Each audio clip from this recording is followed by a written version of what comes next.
So up until recently, I've kind of basically just had kind of a generic golf bag. It's been anywhere from like $100 to $200 is kind of what I've been using as of recently. But what we have today is something I'm pretty excited about. I'm gonna be unboxing my first premium golf bag. Now it's probably a bag you've never heard of just because this is gonna be their very first model. So I'm gonna be unboxing this and giving my initial review. Now, the brand's called RevCore, okay? You've probably never heard of it, but it is the same company that makes CaddyDaddy products, so like travel gear, travel bags. You might have heard of them, they've been around a long time. They also make claw. So we have like the claw gloves here that I've been using them for quite a while, and they've been really good. So I do have pretty good expectations for this just because of what they've had in the past. Now I'll basically start off by saying this here is gonna be a cart bag, so it's only gonna be worthwhile if you're gonna be using a push or power cart every single time. If you are gonna be carrying your bag at all, this isn't gonna be for you, but the good news is they do have a stand bag coming out. I'm gonna try to get my hands on that if this bag is good as well. So if I do get it, there will be a link down below if you wanna check that out. But as of right now, the bag is priced like just under $300. Now, it's not a little amount of money by any means, but it's still gonna be a lot cheaper than some of the other synthetic kind of premium bags out there. Things that are made by like Vessel, Stitch, those kind of come to mind, but those are gonna be like over $400. So if this can be like 80–90% as good, it's kind of a no-brainer to me. Like spending like $400+ on a bag that's kind of crazy in my opinion, but some people obviously do. So before we do get this thing unboxed, I'll just mention 3 things. If you want to see our long-term review, so I haven't unboxed this yet, so I'm gonna be using this and I'm gonna write a long-term review after using it for like 3, 6, 9, even a year. I'm gonna be continuing to update it.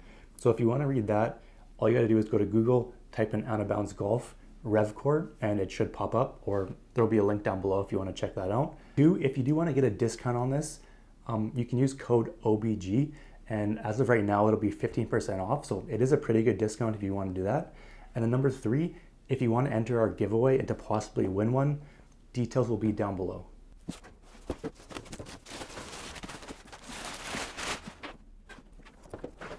All right, so we are looking pretty nice here. This is like a synthetic leather. It's actually my first bag that I've had with synthetic leather, so that feels really nice. Like the logo here it's not just like stuck on like a lot of bags. It's actually like, I don't know, like embroidered or whatever you want to call it in the bag itself. So that's pretty cool. And just looking at like the general, like the zippers, we got like metal handles here, so that's pretty cool. Even the towel ring is metal.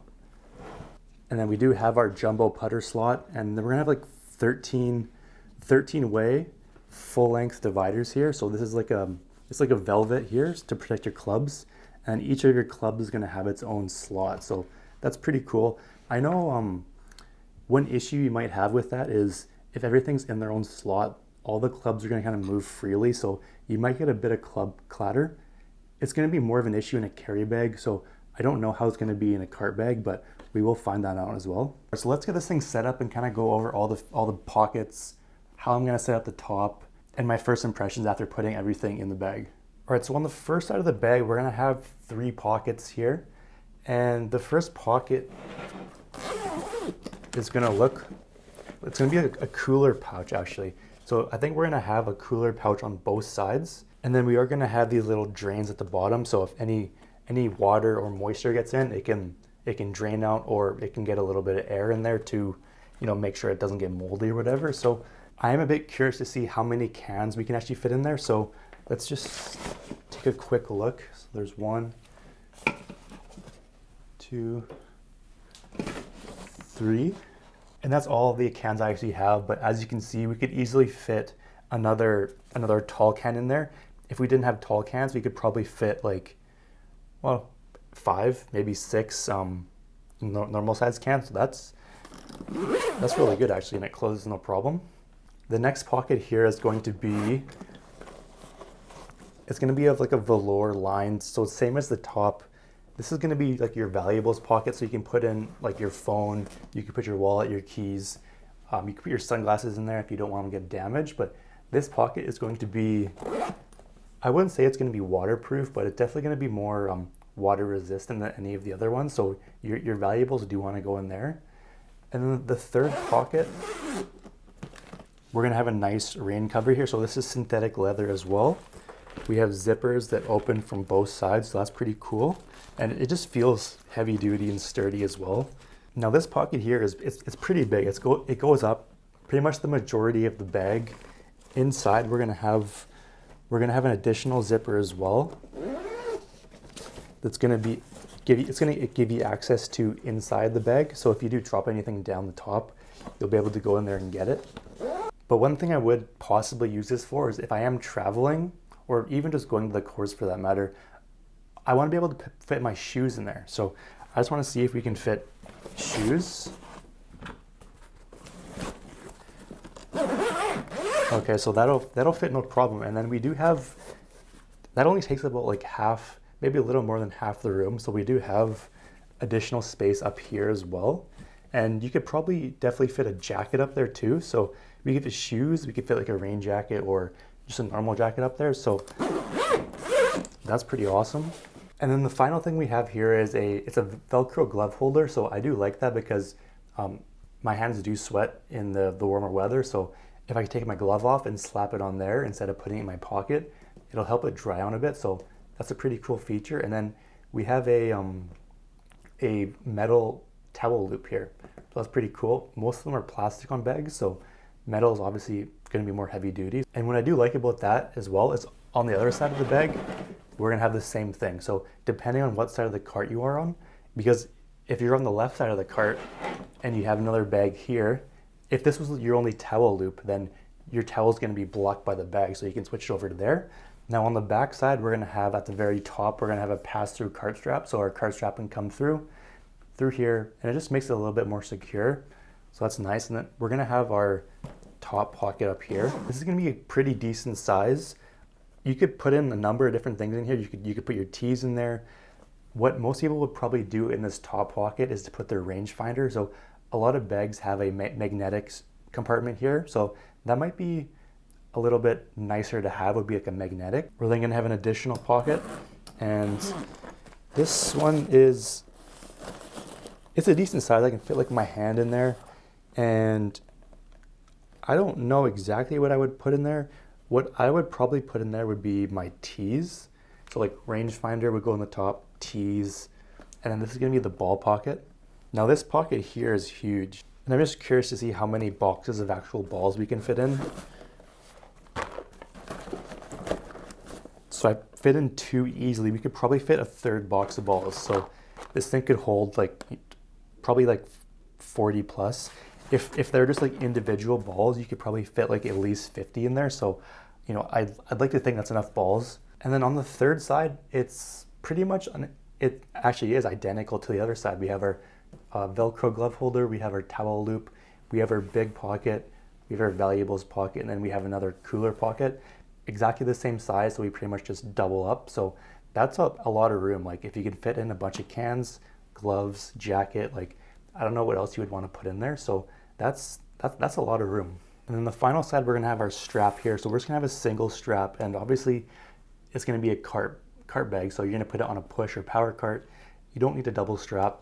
So this one here is, we have our synthetic leather. We have like a nice velour on this side, and it's an okay amount of padding, but again, you're not gonna be carrying it very much anyway. So it doesn't really matter. It feels like it's gonna be comfortable enough. But what I do like is like all the connections here are metal, right? So on a lot of bags, the clasp here, or like the D-ring, it's gonna be plastic. So plastic is light, yeah, but it's probably not gonna hold up over time. So everything here is metal. We're gonna have our umbrella holder. So we have like a little towel loop here. Your umbrella can go down through this loop and then into this additional loop here. We're gonna have this is like a rubber handle for picking it up and carrying it around. And then what I am noticing is on the back side of the bag, we're gonna have an additional carry handle here. So this is pretty cool. This is just gonna be able to help you, move the bag in and out of your car, or whatever. So just another place to hold on. Now, when it comes to the top, we're going to have a few different options here. And I've never had a 14-way bag, so I'm gonna have to play around with this a little bit. If you do have one of these, let me know what you do. But obviously we have our putter pocket here, so our putter's gonna go there. But we have a couple of different options how to lay this thing out. My first impression would be to like put the woods and drivers in the very top, and then put irons and wedges thrown here, so like longest to shortest. Now the only problem with that is it would work on a push cart, because if like the push cart was down here, the bag would sit on it, we'd have our, a nice layer of clubs. But if this is on a power cart, the bag's gonna be twisted, so we're gonna be looking at our longer clubs first, so we're gonna have to reach around the longer clubs to get our irons and wedges, so that's probably not the way it's gonna work. So what I'm probably thinking is you can go one of two ways. One being putting the irons and wedges along the outside, putting our woods and hybrids in the middle, so that should give us easy access on a push or power cart. Or number two, put the woods and hybrids along the side, and then have the irons and wedges along this side. So I think either of those is going to be your best option. So here we have option one with our wedges on one side, irons in the middle, and then our woods and hybrids along the other side, and then our putter in the back. And then option two with our wedges and irons around the outside, and then our woods and hybrids in the middle, and then our putter in the back again. So let me know which of these two you think you would prefer, or if you do have any other suggestions, let me know as well. All right, so basically after going over the bag, my first impressions are really good. The quality of it seems to be really nice. I think it looks great. This is the black. There's also a kind of a darker blue version, so it's blue instead of black, and then instead of the gray, it's black instead of the gray. So that could look really nice as well. But overall, really impressed. So I'm going to be using this a lot, and I'm going to be doing a written review long term. So again, if you do want to check that out, the details will be below. And if you are interested in the stand version of the bag, I'm going to be doing a review of that as well, so that'll be below. And then you can also see some information about our favorite bags that are currently on the market. But if you do have experience with this bag or any of the other RevCore products in the future, let me know what you thought, like what you didn't like. And if you have any questions about this bag, let me know down below. Thanks for watching.